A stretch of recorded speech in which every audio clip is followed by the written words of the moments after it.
This is Washington, D.C., and in the files of the Central Bureau, there is a story so strange in its implications that it defies ordinary classification. It is the story of a handful of people who, in the course of one desperate night, held back a wave of panic and pandemonium. It began after sundown, time 7:15, as Flight A Coast Patrol from Travis Field was returning to base. When the nightly Air Force transport pointed north toward Japan via the Great Circle route. While at sea, the Navy and Coast Guard maintained their usual round-the-clock vigil. And from the equator to the Arctic, the radar network swept the skies with eyes that never sleep. Time, 7:19.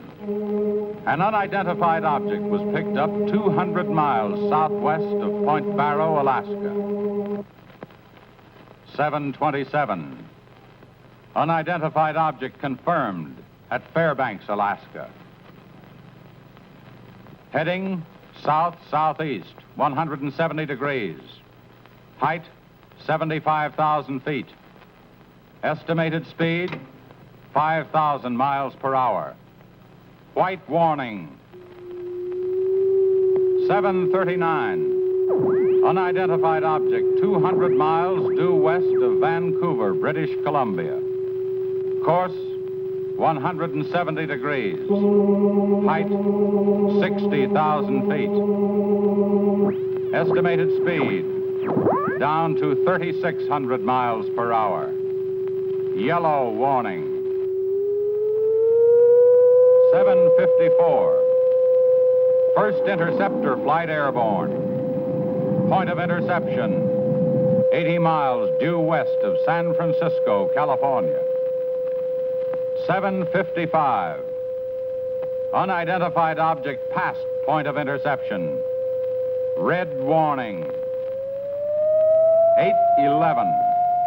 Morro Bay, California. Height, 50,000 feet. Estimated speed, 2,000 miles per hour. 8:15. Santa Monica, California. Height, 10,000 feet. Speed, 1,200 miles per hour. 8:18. All traces of unidentified object gone. Red warning lifted.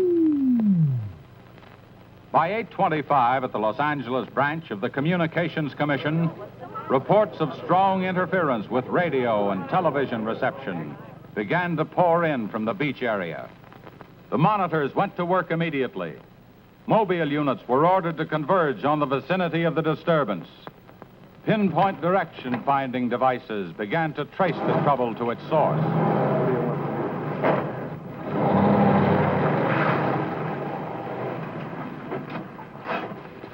This is Mobile 1, Hazen speaking. We're at Ocean and Beacon Way, interference strength 2, bearing 27 degrees. Over. Mobile 1 from center. Roger. Over. Mobile Center from Mobile 7, over. Go ahead, Mobile 7. This is Mobile 7. We're at Pacific Center and Beach 4. Interference strength 3, bearing 39 degrees, over. This is Mobile Center. Roger. Stand by. Mobile 1 and Mobile 7. From Mobile Center, point of interception estimated 3 miles north of surf. Repeat, 3 miles north of surf. Acknowledge. This is Mobile 7, roger. Mobile 1, roger. Mobile 7, roger, we're going out. Okay, Charlie, let's get moving.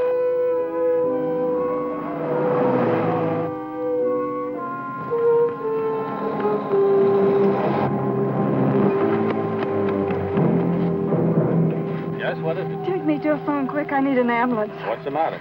My husband and Pete out there in the picnic grounds just above the beach. They've been hurt. Well, this is the communications car. I'll phone it in from here.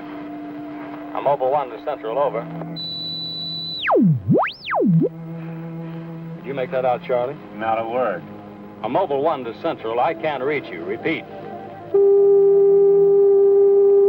They must be getting us all right. I'm Mobile 1 to Central. Have an ambulance sent to beach at surf. Emergency. 2 men hurt. Acknowledge. Roger and out. I'm sure they'll be here soon now.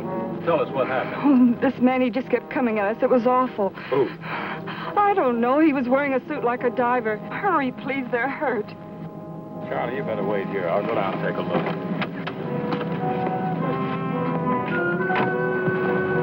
The young woman's hysteria became obvious as they reached the picnic grounds at the beach.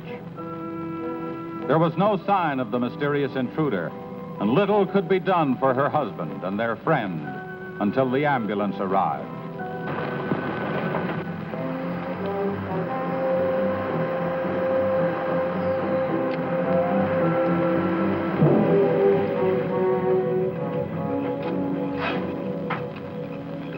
Hi, fellas. How are you doing? We're just taking another reading now. What happened down there? The police took the girl and one of the guys to the station. What about the other one? Well, he's on the way to the morgue. That was her husband. You're right on the button, Charlie. 44.7. Report back to Central if you find anything else. All right. Charlie, grab that portable and check the beach, will you? Got it right here.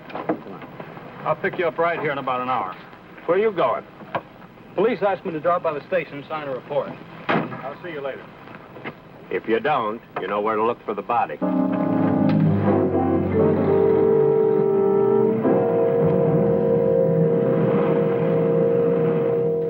Like I said, we were just starting to eat when we heard something tracking through the sand toward us. I looked up and couldn't see anything. Then Betty screamed. At what? I thought you couldn't see anything. At first we couldn't. Then this guy started toward us. What kind of a guy? How should I know? He was wearing some kind of a helmet over his head. He could have been a deep-sea diver or anything. All right. After you saw this diver, what happened? Well, we jumped up. Ed, that was Betty's husband, yelled at him to stop. But he just kept coming. I never saw anything like it. He didn't say anything. He just kept moving in. And then you say he attacked you. Well, we didn't give him a chance. Ed grabbed a piece of wood and took a swing at him. That didn't stop him. He caught the end. That's all I remember. Just because a man's taking a walk, there's no reason to slug him. Besides, you don't look like a guy who frightens so easy. How would you feel if somebody with a crazy helmet with pipes sticking out of it came at you in the dark? And look, I know this sounds crazy, but there wasn't any head in that helmet. No head. No head at all. It's the truth. I think you need some coffee. I don't want anything. It's all the same to you, Lieutenant. I've got to pick up one of my men at the beach. Okay, thanks for coming down, Hazen. Hope I didn't put you out. No trouble. So long. You too. All right, let's start at the beginning. How well did you know the dead man? And his wife? Betty and I went to school together. I knew Ed a year. How long were they married? About a year.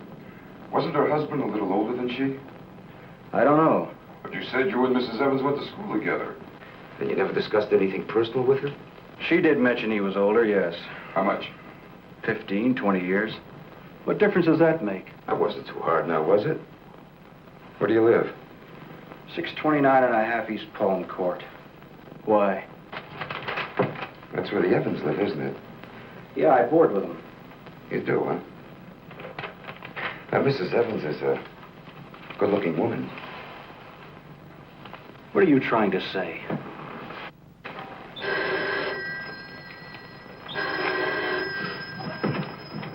Lieutenant Bowers. Where? Yeah, I got it. I'll leave right away. Been on a murder. Near the beach. Keep an eye on this guy until I get back. What are you? You'll stay right where you are. At least until Mrs. Evans feels well enough to talk. What do you want from her? Oh, I just want to see if your story checks with hers. After all, you went to school together, remember?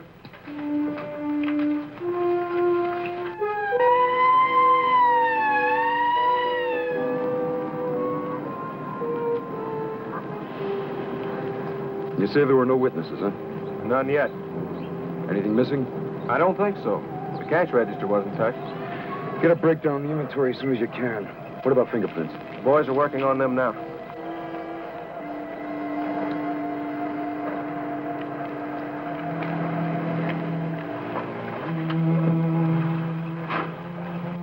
late. What kept you so long? The lieutenant asked me to hang around a while. Well, what's the score? Looks like one of those things.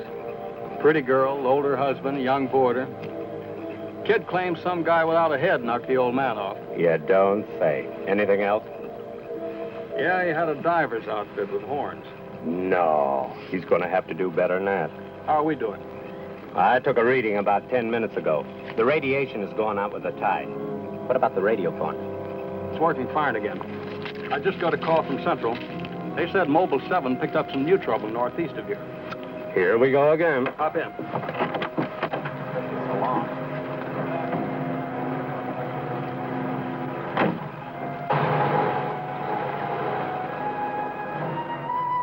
Who reported this murder? There he is there. He lives next door. His name's George Nelson. Hey, Mr. Nelson. Yes, sir. Come here, will you? I'm Lieutenant Bowers, homicide. You found this buddy? That's right. He must have just locked up for the night when this happened. How do you know that? Well, he usually does around this time. What were you doing here? I was sitting home watching the fights on TV, and all of a sudden the thing started acting up. What has that got to do with it? Well, you don't know this set. You know, it wouldn't work at all when I came home to supper. Then all of a sudden it cleared up fine. So I thought, well, I'll get set to look at the fights again, and all of a sudden out it goes again. So I thought maybe the battery station down here was overcharging the circuit, and so I came down to take a look, that's all. Hey, don't you ever quit work? What's up this time? Another murder? What are you doing here, Hazen? Same as before. Still trying to track down that signal interference. Say, does that stuff work on TV, too? Well, it has been for hours. What'd I tell you? What's the matter? Seems to set one on the blink. Well, at least we know we're on the right track. How'd you make out with that boarder? He's still sticking to his story. The guy had no head. Well, I'll be seeing you. So long. Right. Come on, Charlie. Hey.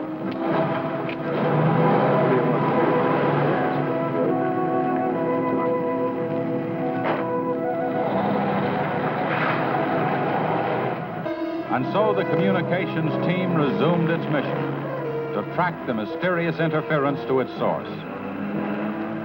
Via accurate readings taken at regular intervals by stationary and mobile units, it was determined that the disturbance was moving in a northeasterly direction. By 10:34, Mobile Center had pinpointed the disturbance at the edge of the Huntington oil fields. Units 1 and 7 were instructed to close in.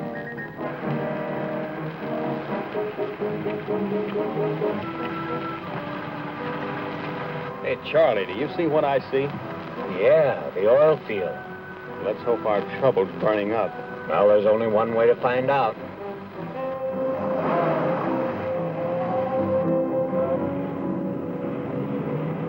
Look, Sarge. 2 murders and an explosion in one precinct is big news. Now, come on, you can't pin it all on the young boarder. Or can you? Very funny. Yeah? I'm Hazen of the Communications Commission. Oh, the lieutenant's waiting for you. Thank you. What's a wheel? You heard the man, Communications Commission. Tell me, this kind of interference happen very often? Never anything like this. It's on the move all the time. I mean, some harm with the transmitter in the car. It's not a transmitter. We don't get a definite disturbance, just interference. And you have no idea of what it is, huh? Not yet. How are you making out? Not so good. You were here when I questioned that boy about the murder at the beach. Did you get anything more out of it? Yeah. Come on with me. You might want to see this.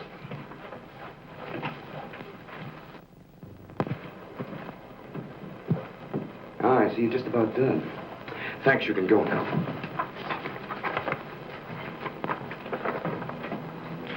Are you sure this is what the man looks like? What do you say, Betty? Well, just about, only I think the tubes were a little lower down. And you still insist there was no head inside the helmet? I'm positive there wasn't. What about you? Well, it was dark. I couldn't swear to it. Thanks, that'll be all. You mean we can go now? Yeah, for the time being. Just stick close to home. I may want to see you again tomorrow. We'll be there. Come on, Betty. Kind of changed your mind about those two, haven't you? Yeah, I guess I have. Hey, look, bring in the old man, will you? Don't tell me you believe this story about this whatever it is. I know it sounds as phony as it ever did. But, oh, sit down, will you please? You're the watchman at the Huntington oil fields? Oh, yes, sir. I've been with the company for over 22 years, sir. Yeah. Will you tell Mr. Hazen here exactly what happened? Well, sir, like I said before, I was just closing the gate for the night when I saw this fella coming up. I was never so scared in my life. Yes, go on. Well, it wasn't the man so much as the suit he was wearing. Well, he wouldn't stop when I hollered at him.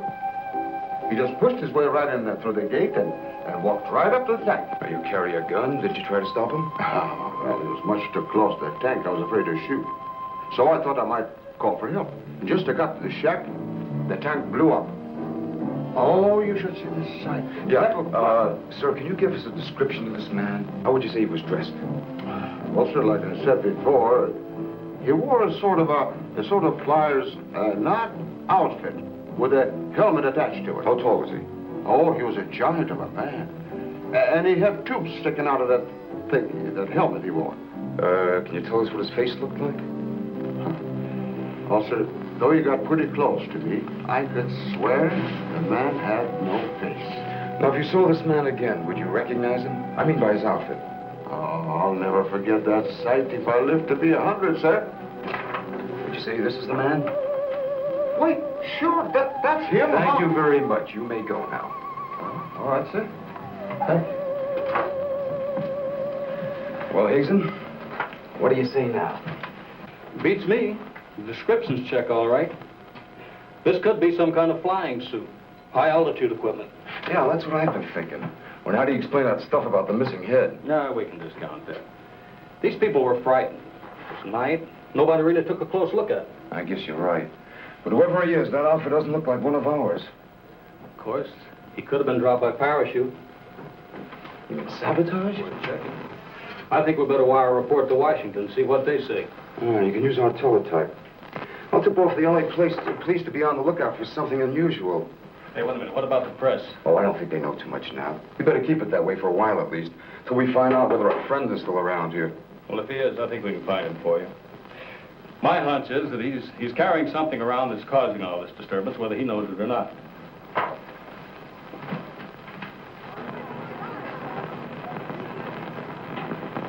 Yeah. Kill that page one lead. They let the boarder and the girl go. Hmm? How do I know? Maybe the lieutenant thinks that the guy in a flying suit knocked off the husband. Mm-hmm. Nah. No, not a chance. Not a chance of an exclusive on that picture. They're making a blanket release in the morning. Hmm? Oh, there's a guy from the Communications Commission in there now. Yeah, I'll call you back later if there's anything new. Okay.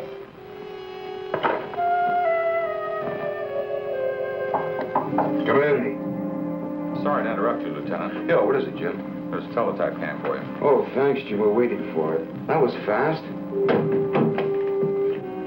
Well, here's our answer. Looks like they never sleep in Washington. Says to contact a Major Andrews, care of Dr. Wyatt, director of the Griffith Institute. Hey, it's kind of late. Man, I'll give him a call. While you're at it, I'll go out the car and check in with Central. Okay.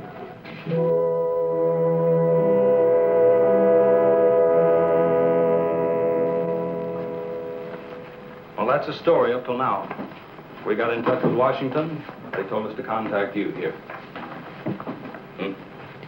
Very interesting. What do you think, Doctor? When I see something like this, I understand why you gentlemen might have thought sabotage was involved. Lieutenant, are you sure there were no traces of this saboteur, this X-man, found after the explosion in the oil field? Fire department went over every inch of the area. Didn't come up with a thing. Well, then there's a strong possibility that he might have perished in the explosion itself. I doubt that. We're pretty well convinced this man is carrying something that's responsible for all the signal interference. According to the last report I got, there was a definite disturbance about 3 miles east of the oil fields, sometime after the explosion. Well, then if he's alive, you should be able to keep an accurate check of his whereabouts. Not that easy. As a matter of fact, we lost contact about 3/4 of an hour ago. Maybe you realized you were trailing him and got rid of whatever he had that was causing the disturbance. In that case, there's nothing much my department can do to help you. I guess it's up to us. Unless you have some suggestions. Well, let me think out loud for a minute. It might just be that what we've been talking about so far, and this phantom, as we'll call him, ties in with what the doctor and I have been discussing. That is very possible. I don't know whether you know it or not, but somewhere around 7:30 this evening, our radar networks picked up an unidentified object off Point Barrow, Alaska. They traced it clear down to Santa Monica before they lost it. Santa Monica. That's where we first picked up our radio interference. Yeah, right at the scene of the murder. Well, then, if all these things tally up, we've got some idea of how our man got here. You mean that he came in some plane? In that case, somebody would have seen it land and take off again. Or did it crash? No. No, we don't think it was a plane. No rocket or jet that has been built so far can attain the speeds of 5,000 miles an hour, particularly for such a great distance. And maybe we're on the wrong track altogether. Couldn't your unidentified object have been a meteor? They travel at a terrific speed. Yes, fast enough for most of them to burn themselves out the moment they hit the Earth's atmosphere. And did it occur to you that meteors are not very likely to travel horizontally, all the way from the North Pole to California? Well, if it wasn't a meteor, or a flying missile of some type, how do you figure this phantom ties in? We're not sure that he does. I don't care what you say, but it doesn't make sense to me. Anybody trained in sabotage would stay undercover. This guy's walking around in a monkey suit, killing people. Excuse me, Dr. Wyatt. Is there a Lieutenant Bowers in here? Oh, yes. What is it, miss? There's a Mr. Wakeman from the Chronicle here to see you. Wakeman here? And what does he want?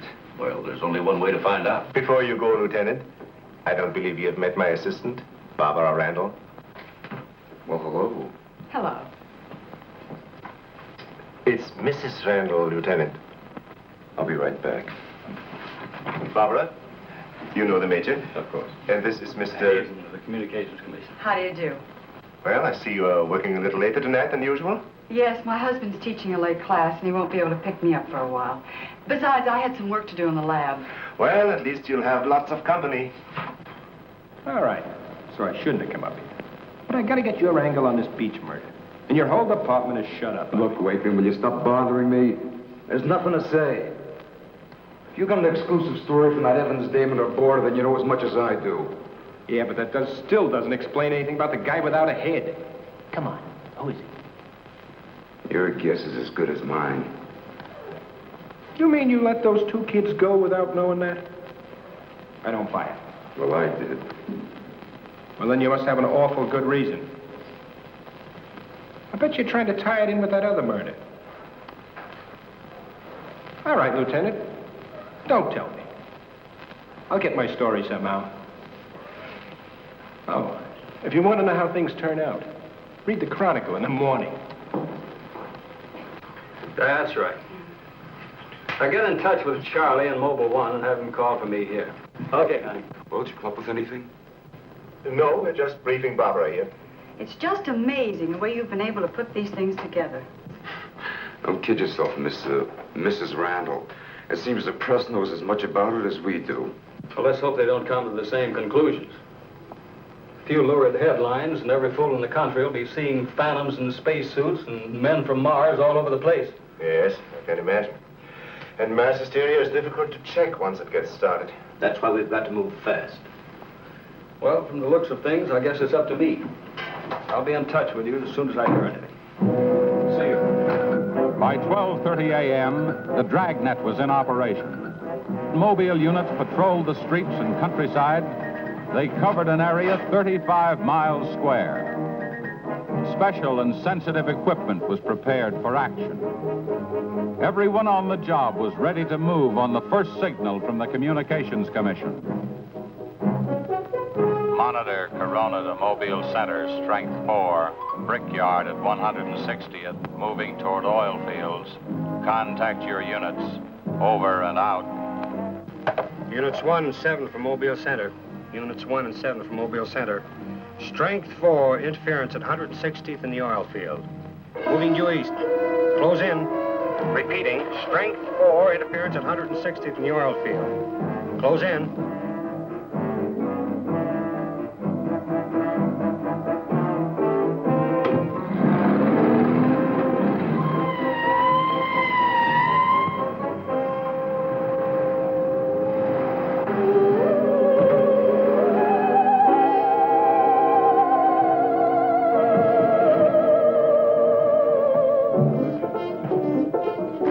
See, you're here, Joe. Just got here, trying to set this up.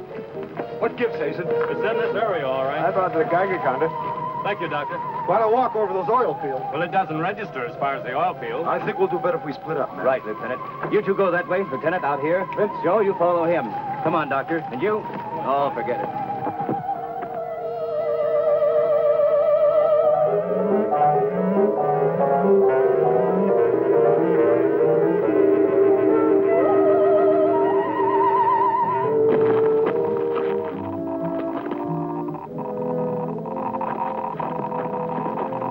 Hazen, look at this.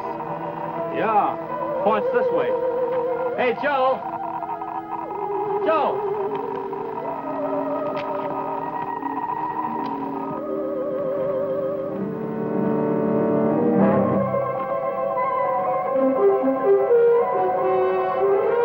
Hazen!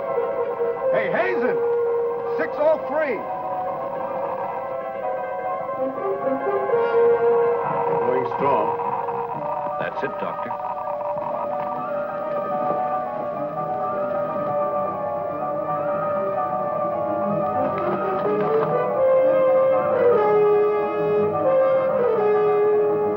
It's leading this way. Come on.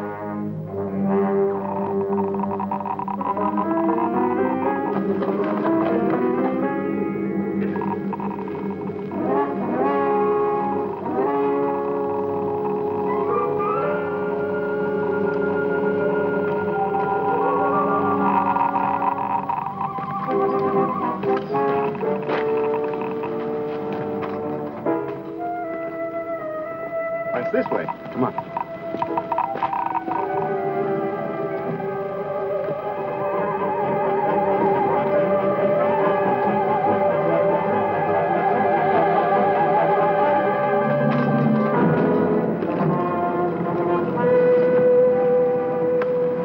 Come on.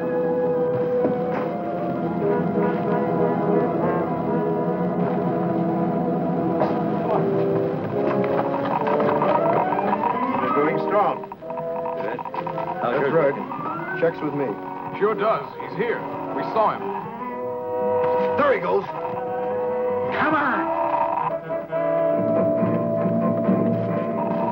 Fred. It's gotta be around here somewhere. Yeah, we gotta get on the roof. Vince, go get a ladder. Look out! Let's cut him off! Come on. Around here.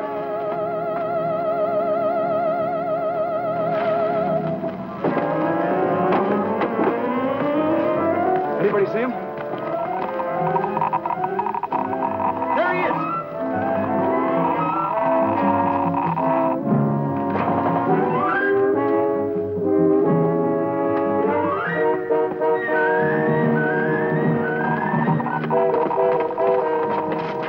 Got him now. We'll give you 10 seconds to come out of there, starting now. 1, 2, 3, 4, 5, 6, 7, 8, 9, 10. We're going in. Help you guys cover the door. Come on.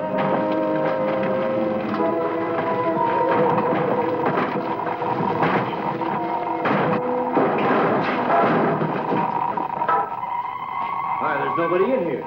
Possible. We saw him come in. Maybe he went out of the window. We won't get very far. Don't touch anything till we check for fingerprints. Oh, Doctor, over here. He left his suit and his helmet. Hey, let's spread that thing out so I can get a good shot of it. Keep away, you fool. What's the matter? For your information, that's a Geiger counter, and it says hands off. I think you'd better wait outside. I just have a job to do. So do we. And I'm afraid ours will have to come first. Now, there's no radiation from the helmet. But look at this. So that's what's been causing all the trouble. Charlie, you know where we can dig up a lead-lined box in a hurry? Well, Mobile 7 should have one. They're right outside. I'll take a look. Hurry it up, will you? Unbelievable. Now, we all thought that this phantom might be carrying some device which was causing all the signal interference. But you'll learn that it's due to the very clothes on his body. That's not the only thing that bothers me. Did any of you get a good look at his face? Not me. He's too far away. Well, I did. Unless I'm mistaken, that helmet was empty. Say, where am I going to put this stuff? Oh, put it in Dr. Wyatt's station. Yeah, we take it back to the Institute. Right. Find out anything? No, that's all right. You can handle that.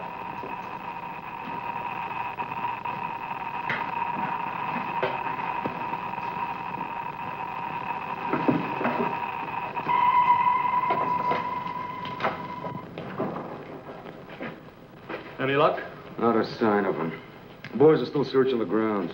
For what? Nobody knows what he looks like without that outfit. I'll bet on that, Major. The reporter got a flash picture of him, and I just happened to borrow that film. It's on its way to headquarters right now to be developed. Good. Send us a print as soon as you can. Sure. Lieutenant, are you sure you don't want to come with us? We want to make a few tests at the lab. I'd like to, Doctor. Would you know the situation? I gotta get that guy. Let me know how you make out, will you? Yeah, we'll do that, sure.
We were just on our way home when we saw you drive in. Good evening, Barbara. Hello, Bill. I see we got here just in time. Anything new?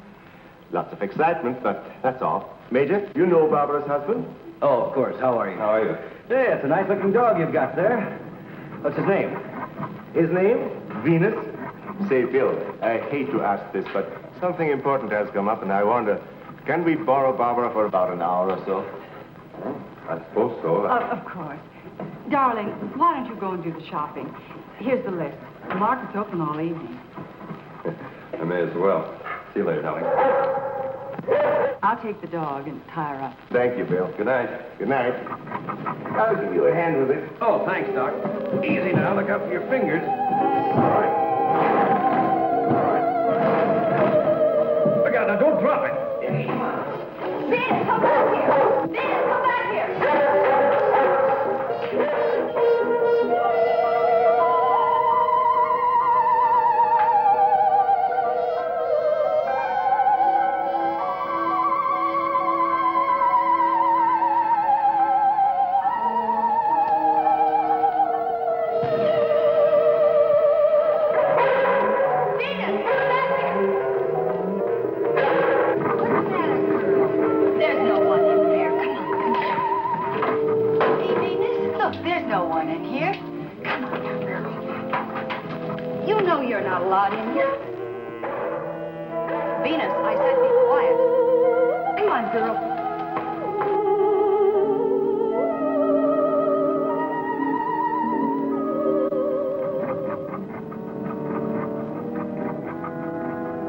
Now, you stay right here, Venus, and I don't want to hear one sound of it.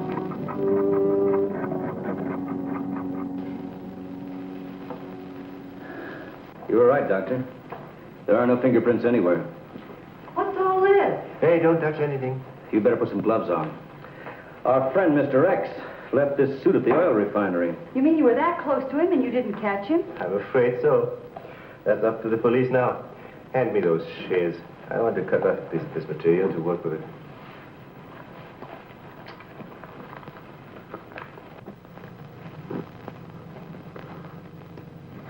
Say, you better have those sharpened. But I just bought them. Well, Here, try this knife.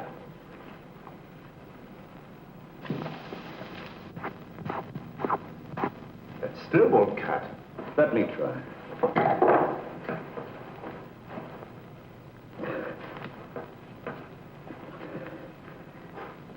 This stuff is tougher than nylon. Why don't I try it over a Bunsen burner?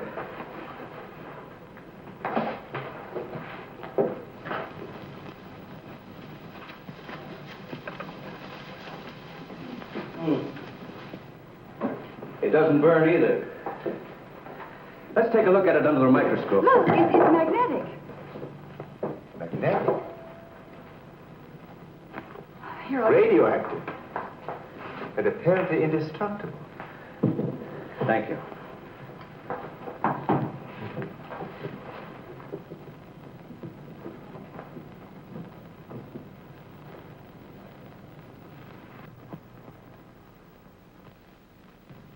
What's the matter?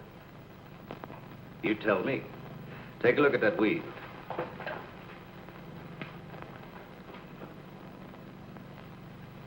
What weed? There is none. This material is one solid mass. May I see it?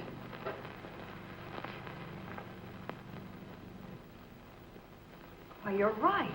It must be some sort of plastic. No. I'd say it's a metallic substance of some kind. Well, I've seen a lot of interesting alloys, but never anything like this. Let's try an acid test. All right. Go ahead. Careful now. We'll only take a drop or two. It repels acids like a raincoat repels water. Why, there's no reaction. Well, Major, this looks as though we were going to be here for a long time.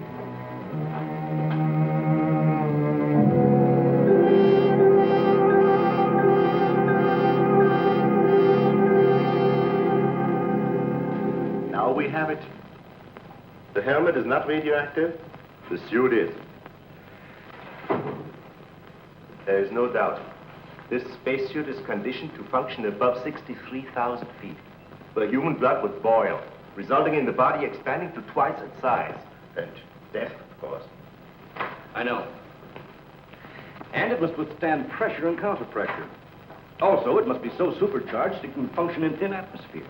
Now, let's see what it is that is left in this breathing apparatus. Well, how are you doing? The gas from the helmet tank breaks down to 11% methane. Ordinary marsh gas? What's the rest of the formula? No, that's where I'm stuck. I can't figure it out. It just doesn't respond to any of the usual tests. Well, how could anyone exist on that combination of gases? You and I couldn't. But apparently someone can. Oh, Doctor, are you trying to say that our X-Man doesn't breathe oxygen and hasn't the metabolism of a normal human? I really don't know. From what we've seen, he has some physical characteristics which make him appear human. But added to them is this fabulous radioactivity that none of us could stand. I am puzzled.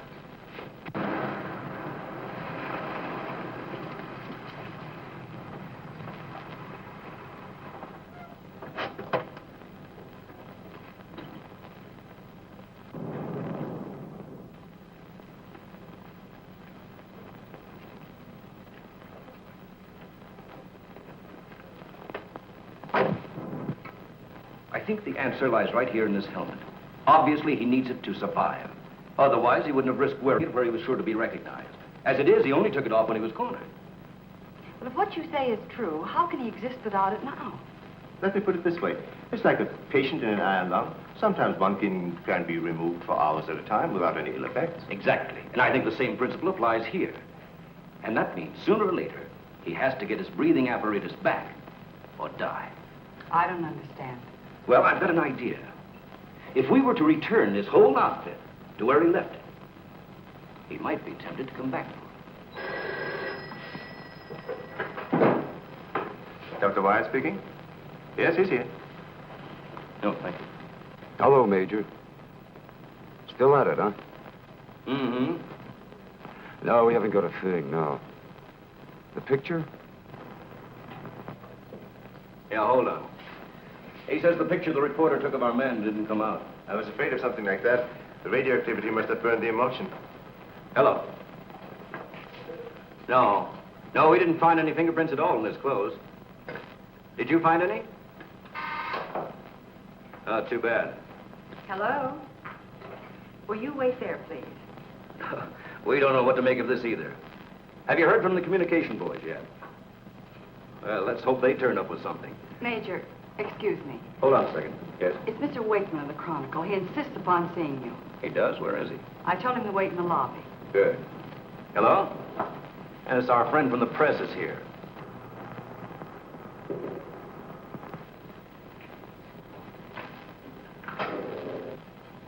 Don't worry, I wouldn't dare let anyone in on anything. At least not till we get something concrete. Right. All right, I'll see you later.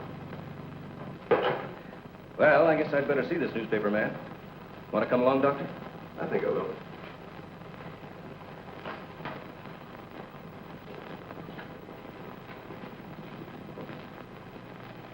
Oh, hello. Remember me? Certainly, yes. A nice lot of gadgets you got here. We think so. What's on your mind? Well, I was wondering if you might let me take a couple of pictures of that suit you brought up here. I'm sorry, we can't do that. Oh. Well, now, look, I got a wonderful picture of the guy running in the shack, and the lieutenant stuck his nose in my business, and what do I get? A blank.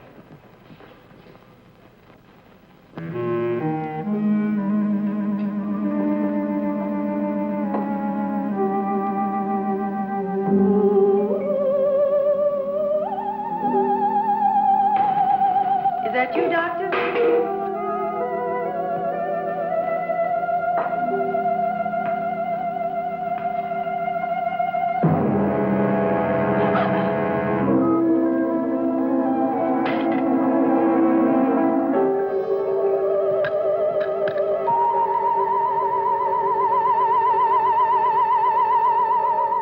Well, you must have some lead on this guy, otherwise you wouldn't have brought that suit up here. Well, let's just say we were curious.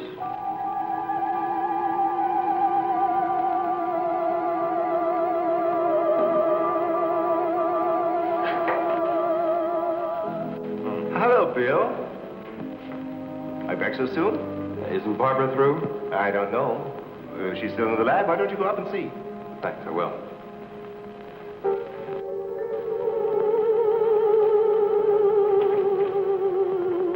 Barbara? Barbara, are you in there? Bill, listen to me. I'm not alone. Someone is in here with me. I can't see him. He locked the door and has the key. I'll break the door down. No, Bill, don't, please. You better get help. You mean I've come all the way up here for nothing?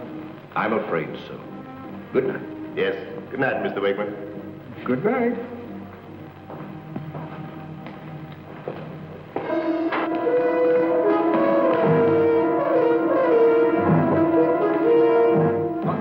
Major, come quick. What's the matter? What's the matter? Where's Barbara?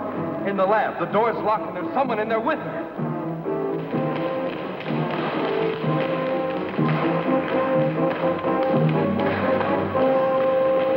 I thought you said the door was locked. It was.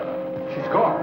Oh, cover the main entrance. That's the only way anybody could leave. I will. Well, in that case, we would have seen her on our way up. Well, then she must still be in the building. We'd better split up. I'll take the roof. Barbara! Barbara! Barbara! Barbara!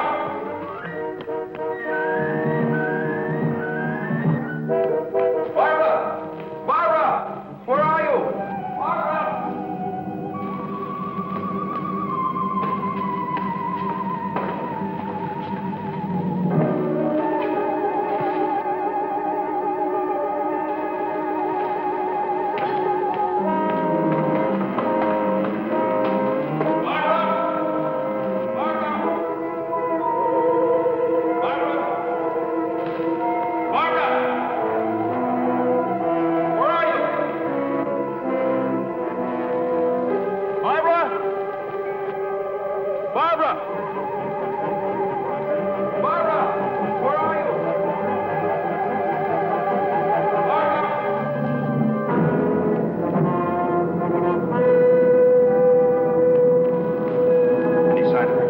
Not yet? She must be around here someplace. Now, you stay here. Watch the main entrance. And I'll check the basement. All right.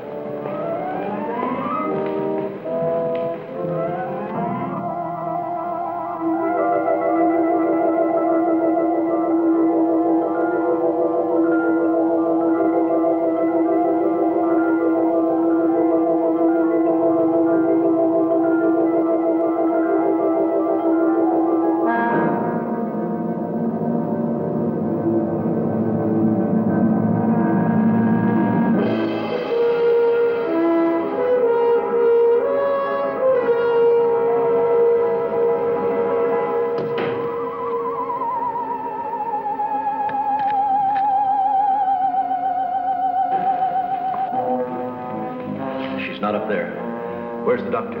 He went down to the basement. Here he comes. You didn't find her? No.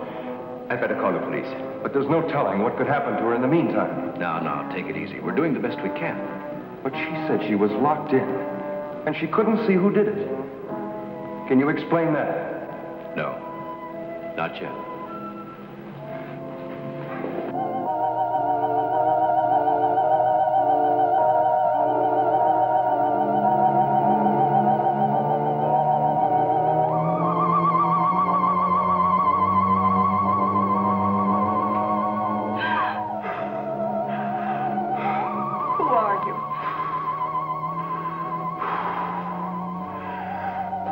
Don't come near me. I'm warning you, don't come near me.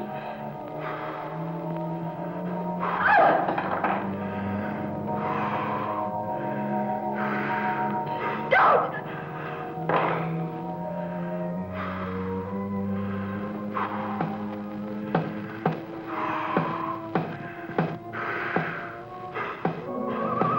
The code. I don't understand. You're trying to tell me you need it to breathe, and there isn't much left in the tank. 1, 1, 2, 1, 1, 2, 3.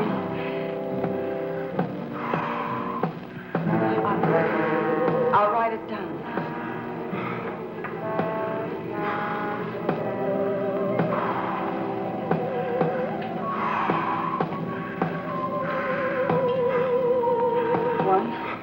One, two, 1, 1, 2, 3.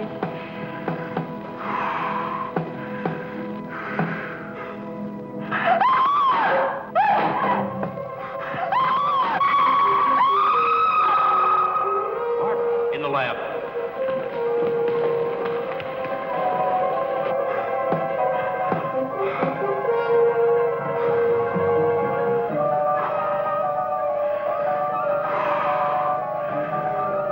No, please don't. She's in there. Barbara! I can see his hand from the ultraviolet lens. I'm sure it's Darling, are you all right? I think so.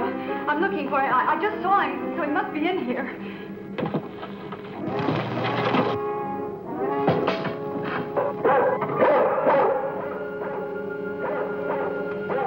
Steady feet to the ground. He will be killed. I'd better go.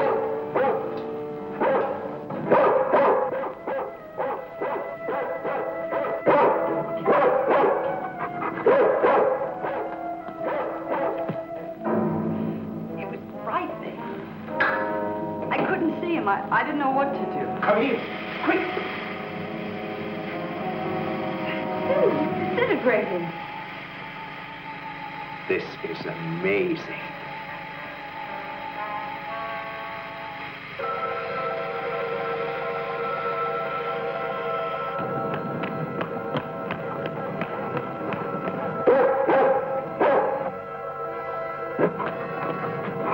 Now, quiet down, Venus. Quiet down.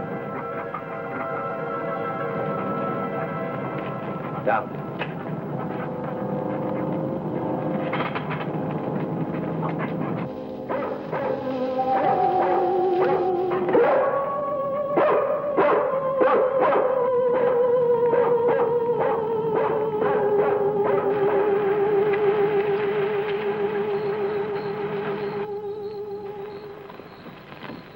Mobile Center from Mobile 1, come in, please.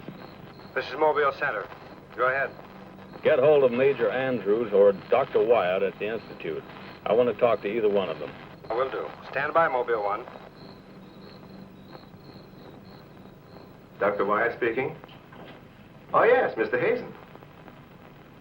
Yes, we're still at it. Lots and lots of excitement, but nothing definite yet. Have you anything to say? The trouble seems to be just about gone. We get a flash in the direction of the observatory once in a while, but I figure that's because of the outfit you're testing. Yes. Lieutenant Bowers ought to be here any minute. Of course. How long will it take you to get up here? Good. See you then.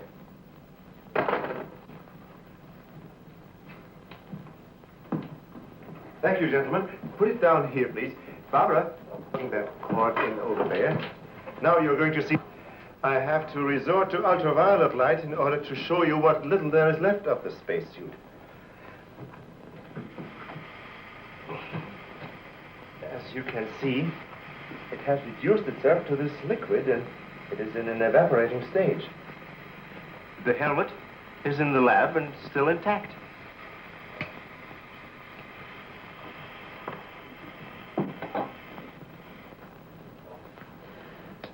This is amazing. All the radiation in this suit would, well, it'd be fatal to a normal human being wearing it. Of course. And furthermore, our respiratory system could never simulate gases such as we have found in that breathing device. Well, then we have to assume our so-called X-Man carried his own atmosphere with him. Excuse me, but as a matter of curiosity, why do we refer to this thing as a him? I thought it was invisible. Under normal conditions, yes. Yet, Mrs. Randall did see the imprint of a large foot and a masculine hand under ultraviolet light. How do you explain that? I don't know, but the human body is composed of various elements with a carbon base. Like coal? Yes. Now, suppose we maintain the same chemical composition in the body of the X-Man, but substitute silica for carbon. Silica, that's glass. Exactly. Now, it is possible that the body with such a base, if it were subjected to an atmosphere foreign to its origin, might appear invisible to our eyes. Are you trying to say, Doctor, that we're not dealing with a human being? I didn't say that. On the contrary, all the evidence points in the opposite direction. Toward a superhuman with an intelligence far superior to our own. How can you tell? First of all, Mrs. Randall saw that he has a hand with digits like our own fingers and a thumb opposing. That alone is a sign of intelligence. And he comes from a civilization that has developed adequate space transportation to enable him to travel to Earth. We have nothing yet that can reach even another planet in our own solar system. That could account for the unidentified objects picked up by radar a few hours ago. My theory is that the spaceship, or whatever it was that he came in, operated on the principle of magnetic rather than atomic propulsion, and that somewhere in the outer limits it met with a condition where the Earth's gravity pulled it down and it fell into the ocean, and that he managed to save his life and reach shore. You really can pick up any type of communications interference, no matter how weak the signal may be. Sure thing. We were on his trail from the minute he left the beach. I never knew you carried such sensitive instruments in your car.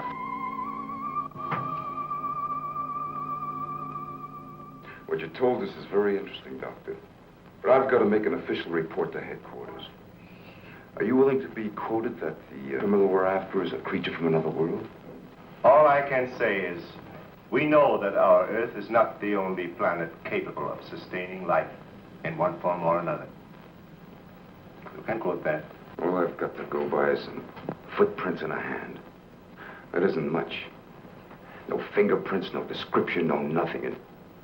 And we're after a killer. Has it occurred to you that our X-Man has no apparent motivation for his acts, and might therefore not be an intentional criminal at all? You have a point there. Hey, wait a minute. Come to think of it, the young boarder we suspected, he did say that the girl's husband threw the first punch. So? So that could have been enough to provoke the strange creature. And the same could have happened at the second murder. Sure. But what about the fire in the oil fields? Evidently, our man sensed the presence of some gases, which he thought might be utilized in his breathing apparatus. Yeah, that could account for his presence at the oil refineries, where something went wrong, causing the explosion. Too bad he got wise to us and took off his uniform, or we'd have been able to catch up with him by now.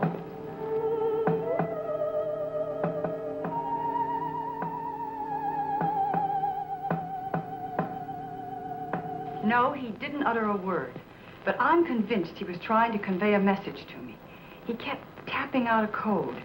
I wrote it down. Let me see that, please. Doesn't make sense.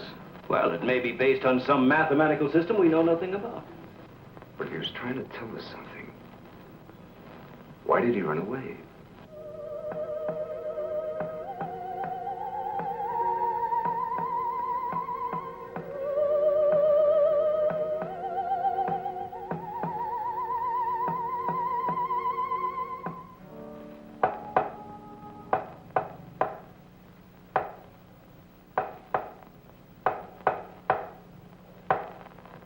What do you think of that?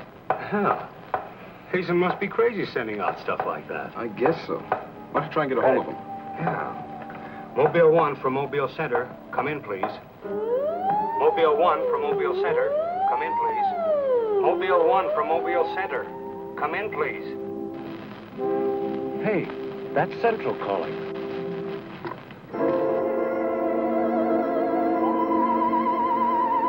You better stay here by the car. I'll go tell Hazen. Yes, Colonel Powell. Of course, I'll mail you a complete report first thing in the morning. Yes, sir, thank you. Oh, and I'm awfully sorry to disturb you so late at night. Right, good night, sir. He's around here, this invisible guy. He was in the car. How do you know? I was talking to Randall outside when I heard Central calling. Before I could get over to answer, I saw the door open and shut by itself. He's desperate. For all we know, he could be trying to send a distress signal to his home base, wherever that is. Well, let's hope he doesn't get through. We've got enough problems with just one of those guys. Well, at least we know he's around in the vicinity, and it's obvious what keeps him around. Of course. He's got to come back for what little gas there is left in his helmet. And when he does... Oh, please, the most important thing is to take him alive. If we can only make each other understand, there's no telling how much science can profit. I'll go along with that, Doctor. But I've got to make sure that once he's cornered, I'll be able to hang on to him. I think we're all agreed on that. All right, good, then we must see it from his angle. He's in an alien world. No doubt we are as frightening to him as he is to us. Now, the most important thing, then, is to keep calm at all costs and do nothing to provoke him. Immediately, a simple plan to trap the Phantom went into operation. All obstacles to his entry were removed. To erase any possible suspicion, the doors were left unguarded, and inconspicuous electric eye equipment was set up. All this was connected to a makeshift control board, which would immediately signal the exact location of the trespasser. Now, there was nothing to do but wait. The one road leading to the Institute was blocked off to make certain no outsider would upset the plans or interfere in any way. What's the big idea? Sorry, nobody's allowed through here. Who says so? Lieutenant Bauer's orders. Oh, is he up there? He might be. Well, you get word to him that Joe Wakeman of the Chronicle is here. Sorry, bud, I can't leave. Oh, what about them over there? Hey, you over there. Me? Yeah. Aren't you the guy from the communications outfit? Didn't I see you down at the oil fields a couple hours ago? What of it? You got anything to do with this?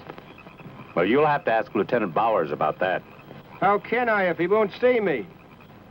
That's a good question.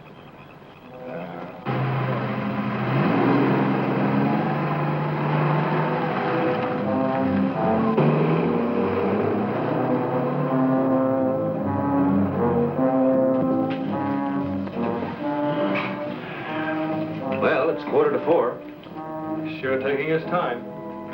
Time is cheap. Yeah, well, how long can you sit on the edge of your chair like this? Well, dear, if we have to. I only hope this mechanism works. It will, unless he flies in between the wires. I wouldn't take any bets that he can't. Well, if everything else fails, we still have Venus here to help us. You know, I'm certain she sensed his presence before. That's why she carried on so.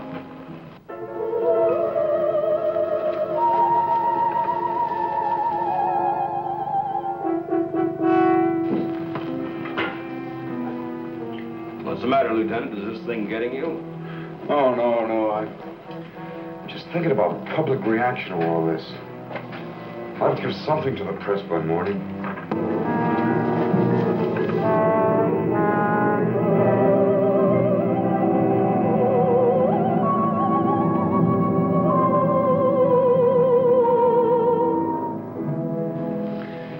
Ever since I was a kid, I wanted to be a pilot. Then after I got my wings and had had 75 missions, I thought I'd seen everything. Now, after all this, I know I haven't seen anything. He's here. The back entrance. Let's head him off. Remember, now, take it easy. Don't crash.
Trying to do? Well, it's the reporter. Yeah, it sure is. What's going on around here? You guys crazy?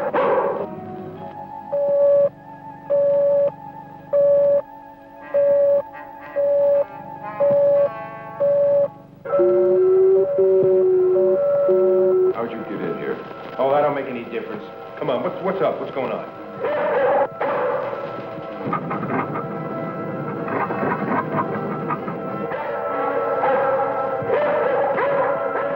All right, Lieutenant, you better tell him. I'll reset the wires.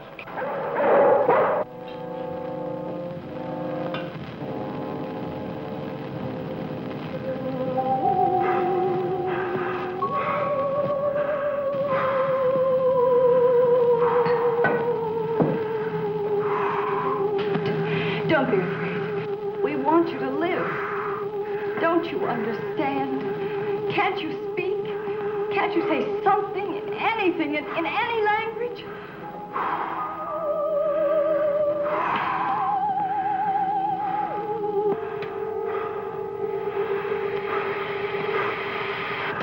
Listen, everybody. He's in the lab with me now. He's in the lab with me now. Venus, be quiet. The door is unlocked. Hurry, he's having trouble breathing. I don't think he can last much longer. And please, don't let Venus get at him. And walk in quietly. Quiet, Venus.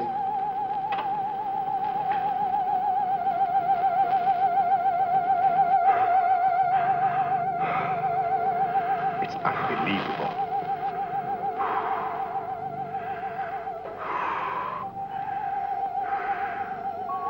You see, there's nothing to be afraid of. Nobody wants to hurt you. I've tried to reason with him. I feel he understands, but he can't speak. Wait a minute, I'll try his code. I think I remember it right.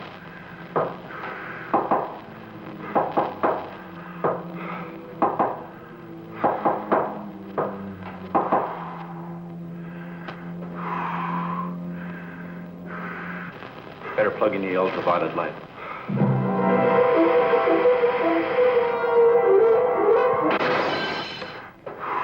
Oh, you scared him.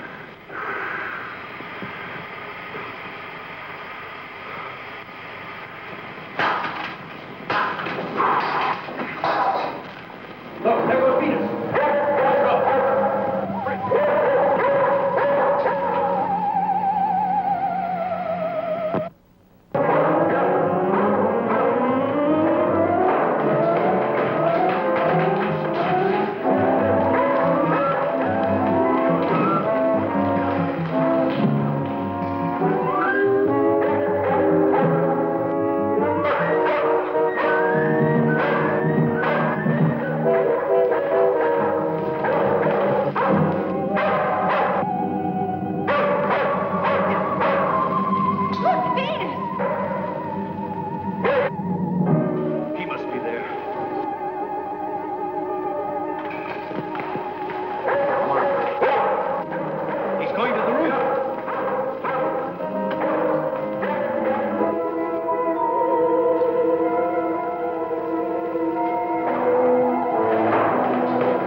go up the ladder. Take this. I'm going after you.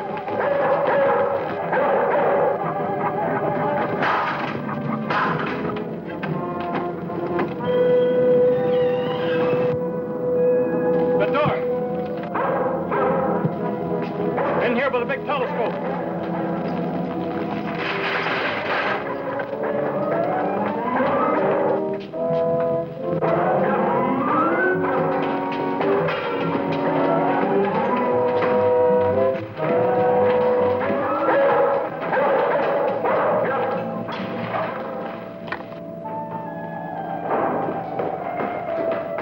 Close the dome. The switch is over there.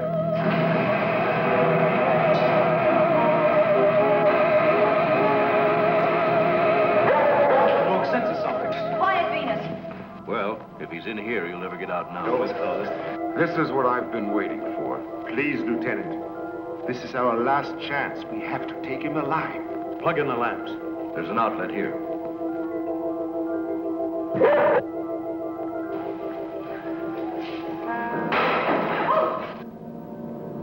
He must be up there.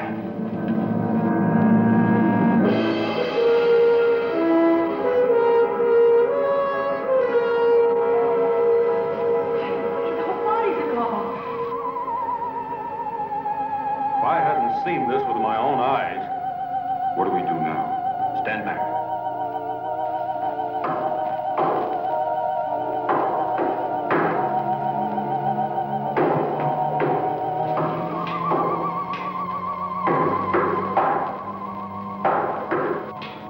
Amazing. His code again. Look. He's trying to speak, but no sound is coming out of his mouth. Look at Venus. She acts as though she hears him. Yes. Dog can hear sounds that we can. His voice must be beyond the range of the human ear. Maybe he's screaming. He's suffocating. The glow, it's almost gone.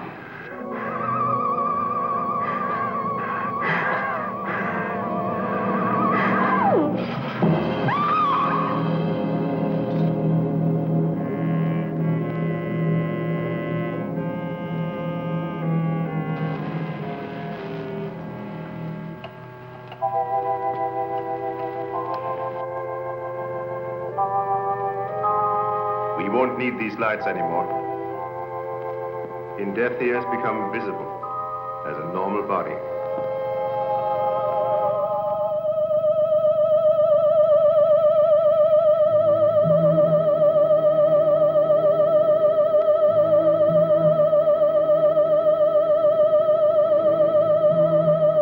Look.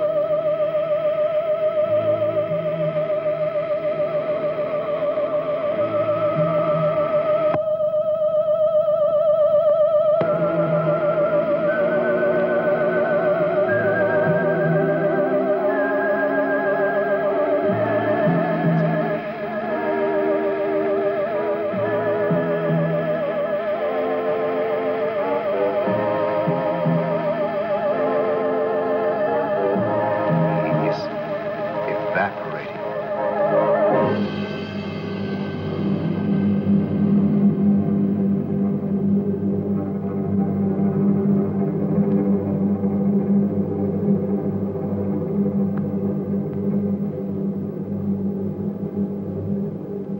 So he came here, wherever from, and right before our eyes, his body went through the final phases of life.